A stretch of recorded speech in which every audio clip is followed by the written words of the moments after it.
Assalamualaikum dan salam sejahtera. Nama saya Nur Dania Alisha binti Nik Kamaruzaman. Saya berumur 17 tahun dan saya bersekolah di SMK Sri Pancing. Hari ini, saya akan membicarakan sebuah buku yang penuh dengan emosi dan inspirasi, iaitu Patah Sayap Sebelum Sembuh. Pernahkah kita merasa seperti burung yang patah sayapnya, terjatuh dan sukar untuk terbang semula? Begitulah kehidupan. Kadang-kadang kita diuji dengan kesedihan yang membuatkan kita hampir berputus asa. Namun, ingatlah, langit tak selamanya mendung dan luka tak selamanya berdarah. Hari ini, saya ingin membicarakan sebuah buku yang begitu dekat dengan hati, iaitu Patah Sayap Sebelum Sembuh, karya Aidin Ramli. Buku ini mengisahkan tentang perjalanan seseorang yang terluka, jatuh dan akhirnya bangkit semula dengan kekuatan yang lebih hebat. Ia mengajar kita bahawa manusia seringkali meletakkan harapan kepada sesama manusia, tetapi akhirnya kecewa. Namun, dalam kekecewaan itulah kita diajar untuk kembali kepada Tuhan, kerana hanya Dia yang mampu menyembuhkan luka yang paling dalam. Seperti pepatah, sekali air bah, sekali pasti berubah. Setiap ujian kita lalui pasti akan membawa kita ke suatu tahap kehidupan yang lebih baik jika kita memilih untuk bangkit.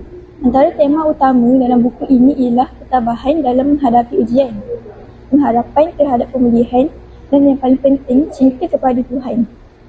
Penulis menekankan bahawa setiap kesakitan yang menimpa bukanlah pengakhiran, tetapi satu proses untuk kita menjadi lebih kuat. Seperti kata orang tua, berpantang maut sebelum ajal. Kita tidak boleh mudah menyerah kalah dalam menghadapi ujian hidup. Nilai murni seperti kesabaran, keikhlasan dan kebergantungan kepada Allah jelas terpapar dalam setiap halaman buku ini. Salah satu petikan menarik dalam buku ini berbunyi, "Wahai jiwa-jiwa yang sedang terluka, ketahuilah bahawa hati yang hancur itu sejuta kali lebih nikmat jika disembuhkan semula dengan cinta Tuhan." Petikan ini mengingatkan kita bahawa luka bukanlah penamat. Seperti bunga yang layu akan kembali mekar setelah disirami air. Hati yang luka juga mampu sembuh jika kita mencari penyembuhan yang sebenar, iaitu dengan mendekatkan diri kepada Tuhan. Bagi saya, buku ini begitu istimewa kerana ia memberi peringatan bahawa setiap manusia pasti diuji. Tetapi bagaimana kita bangkit daripada ujian itu yang menentukan kekuatan diri kita. Hidup ini seperti roda, ada kalanya kita di atas, ada kalanya kita di bawah. Yang penting, jangan pernah berhenti bergerak ke hadapan. Buku ini mengajar saya untuk lebih bersabar dan melihat setiap dugaan sebagai satu peluang untuk menjadi lebih baik.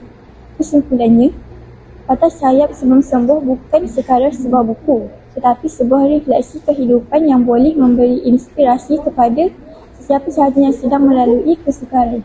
Ingatlah, selepas malam yang gelap, pasti akan terbit fajar yang menyinari.